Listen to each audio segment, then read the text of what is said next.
Assalomu alaykum aziz do'stlar. Sizlarni ushbu videoda ko'rib turganimdan juda ham xursandman. Bugun sizlar bilan target maqsadlarini o'rganamiz.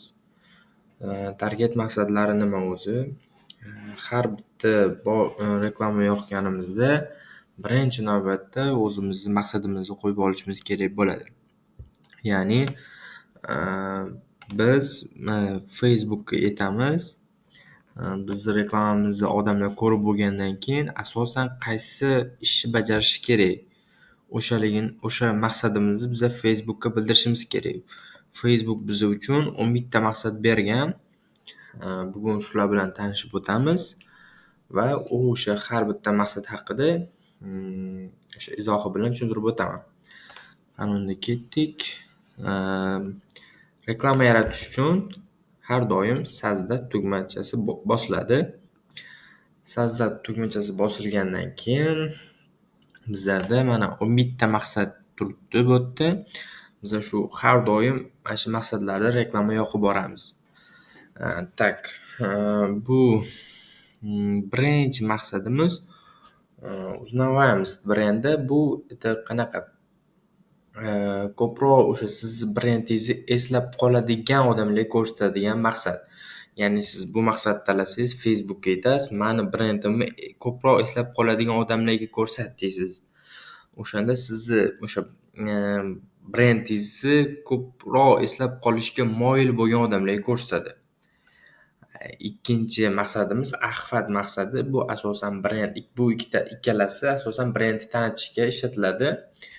Bu ko'proq odamga ko'rsatdingiz bundan.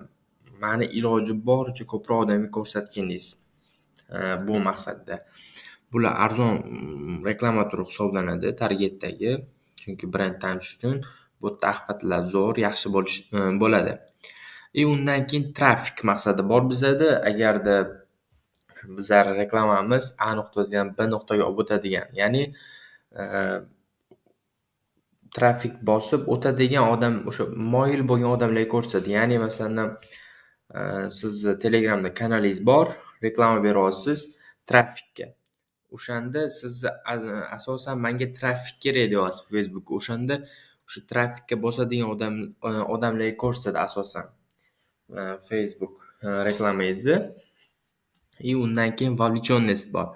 Bu like, ya'ni asosan like bosishga moyil bo'lgan odamlarga ko'rsatadi. Bu maqsadda aytyapsiz, mani reklamamni ko'rib bo'lgandan keyin odamlar menga like bossin deb maqsad qo'yasiz. Facebook like bosadigan odamlarga ko'rsatadi bu yerda. Установка приложения. Bu yerda biror bir dastur bo'lsa, uni ustanovka qilib olishi ehtimoli yuqori bo'lgan odamlarga ko'rsatadi bu yerda. Просмотр video ko'rish ehtimoli yuqori bo'lgan odamlarga ko'rsatadi. Masalan, reklamli videoyingiz bor, Facebookga aytyapsiz, mani videoyimni ko'proq ko'radigan odamlarga ko'rsat deyapsiz. Bu paytda просмотр video maqsadini tanlab reklama yoqishingiz kerak bo'ladi.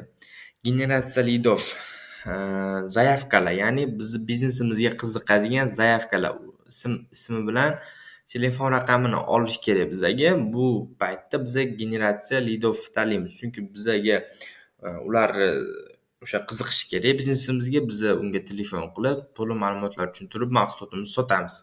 Sotuv uchun asosan generatsiya lidov ishlatiladi, сообщение ishlatiladi. Bizlarni direktimizga mahsulotimizni haqida qiziqib yozishi, direktimizga yozish, сообщение qilib. Messenger, direct, Instagram direct yozishga ehtimoli yuqori bo'lgan odamlarga ko'rsatadi bu yerda. Chunki siz Facebookga aytyapsiz, bizning maqsadimiz odamlar reklamamizni ko'rib bo'lgandan keyin mani sahifamga asosan reklama yozishsin, mahsulot haqida narxini so'rabmi. Xullas, o'sha ehtimoli moyil bo'lgan odamga ko'rsatadi bu yerda. Konversiya maqsadi. Konversiya bizni saytda sotishimiz uchun juda ham zo'r. Bu eng qimmat Facebook maqsadi hisoblanadi. Bu yerda sotuv asosan onlayn magazin. Ko'pchilik agar mahsulotini ko'proq sotmoqchi bo'lgan odamlar asosan konversiya maqsadidan foydalanishi kerak, chunki bu yerda lead sifati juda ham yuqori bo'ladi. Undan keyin bu ikkitasi bizada ishlamaydi. Konversiya esa bizada ishlaydi. Bizada piksel o'rnatilgan bo'lishi kerak saytlarimizga. O'shanda piksellarga yozib qo'yiladi. Именно o'sha pikselga bosish ehtimoli yuqori bo'lgan odamlarga ko'rsat deyiladi. Ya'ni piksellar knopkalarga o'rnatiladi. Именно o'sha knopkaga yuboradigan odamlarga o'sha knopkani bosishga moyil bo'lgan odamlarga ko'rsatadi. O'shanaqa deb berasiz. Bu yerda o'sha knopkalarga masalan asosan konversiyada forumda yuborish knopkasi bor. Ism bilan nomerni qoldirib yuborish tugmasini bosadiganga piksel o'rnatib, o'shanga bosish ehtimoli yuqori bo'lgan odamlarga ko'rsat deb aytiladi asosan konversiyada. Va konversiyada har taraflama zo'r natija keladi. Zaявkalar ham yaxshi bo'ladi konversiyada. Direktdan ham yozishadi, telefonlar yaxshi bo'ladi.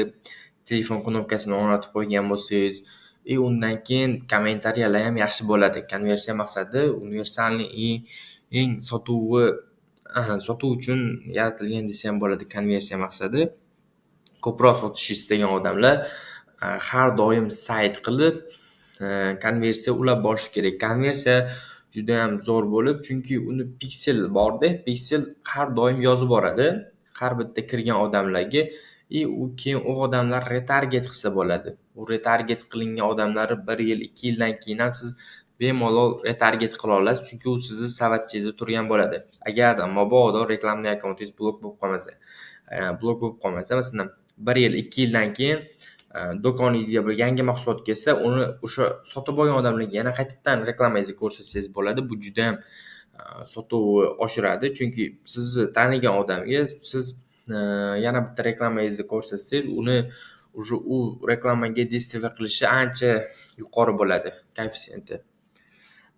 Shu asosan shu maqsadlar hozirda bular 6 ta bo'lgan, lekin shular qisqartirilgan, 6 ta qilingan, ichidan o'zingiz tanlab qilaveradigan qilingan. Keyingi videolarimizda balkim uni ham ko'rsatib o'tib ketishimiz mumkin. Hozircha asosan shu 11 ta bu ham ishlayapti. Keyin yangi nimalarda, reklamli akkauntlarda 6 ta maqsadli